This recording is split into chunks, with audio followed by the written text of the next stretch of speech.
Hello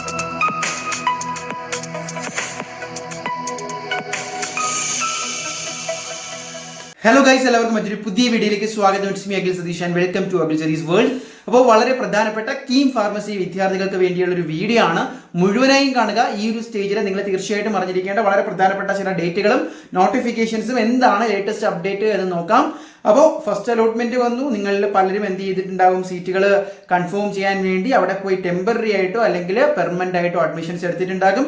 ഇനി second allotment വെയിറ്റിംഗിൽ എന്നറിയാം. Already നിങ്ങൾക്ക് ഏകദേശം ഒരു ധാരണ കിട്ടി കാണും. പ്രൊഫഷണൽ അലോട്ട്മെന്റും വന്നതുകൊണ്ട് ഇന്ന്, അതായത് 10-ാം തീയതി അവർ പറഞ്ഞ നോട്ടിഫിക്കേഷൻ അനുസരിച്ച് 10-ാം തീയതി എന്ത് വരും, നിങ്ങളുടെ ഫാർമസി കോഴ്സിലെ 2ാം ഘട്ടത്തിന്റെ ഫൈനൽ സെക്കൻഡ് അലോട്ട്മെന്റ് ലിസ്റ്റ് വരും. ചെറിയ ചില ചേഞ്ചസ് മാത്രമേ ഉണ്ടാവുള്ളൂ. അപ്പോൾ വന്നാലുടൻ തന്നെ നിങ്ങൾ ചെയ്യേണ്ടത് അലോട്ട്മെന്റ് മെമ്മോ ഡൗൺലോഡ് ചെയ്യുക. എന്നിട്ട് ഫസ്റ്റ് അലോട്ട്മെന്റിൽ കിട്ടിയിട്ട് ഫീസ് അടയ്ക്കാത്ത അല്ലെങ്കിൽ ഫസ്റ്റ് അലോട്ട്മെന്റിലേ കിട്ടാത്തവരാണെങ്കിൽ ഇതിൽ തീർച്ചയായിട്ടും ഈ അലോട്ട്മെന്റ് കിട്ടിക്കഴിഞ്ഞാൽ നിങ്ങൾ എന്ത് ചെയ്യുക, സിക്ക് അടയ്ക്കാനുള്ള ഫീസ് അടയ്ക്കാം.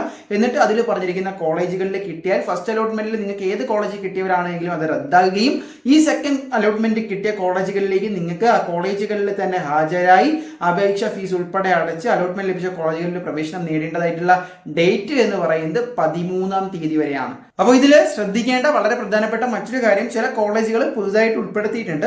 ഇനി ഫാർമസി കോഴ്സുകളിലേക്ക് 1-ാം ഘട്ടത്തിൽ അലോട്ട്മെന്റ് ലഭിച്ച വിദ്യാർത്ഥികൾക്ക് 2ാം ഘട്ടത്തിൽ പുതിയൊരു അലോട്ട്മെന്റ് ലഭിക്കുകയാണ് എങ്കിൽ എന്താണ്, 1-ാം ഘട്ടത്തിൽ ലഭിച്ച അലോട്ട്മെന്റ് റദ്ദാക്കുകയും പുതിയ അലോട്ട്മെന്റ് ലഭിക്കുന്ന കോളേജുകളിലേക്ക് പ്രവേശനം നേടേണ്ടതുമാണ്. ഇനി ഒരു ഫർദർ ഫേസ് അലോട്ട്മെന്റ് ഉണ്ടാകുമോ എന്നുള്ളത് കണ്ടു തന്നെ അറിയണം. ഒന്നുകിൽ സ്ട്രേ വേക്കൻസി ലെവലായിരിക്കാം, അതല്ല എങ്കിൽ ഇപ്രാവശ്യം എഞ്ചിനീയറിംഗിന് ഉണ്ടായ പോലെ ഒരു 3rd അലോട്ട്മെന്റ് തന്നെ ഉണ്ടാകുമോ എന്നും നമ്മൾ നോട്ടിഫിക്കേഷൻ വന്നാൽ മാത്രമേ നമുക്ക് അറിയാൻ പറ്റുകയുള്ളൂ.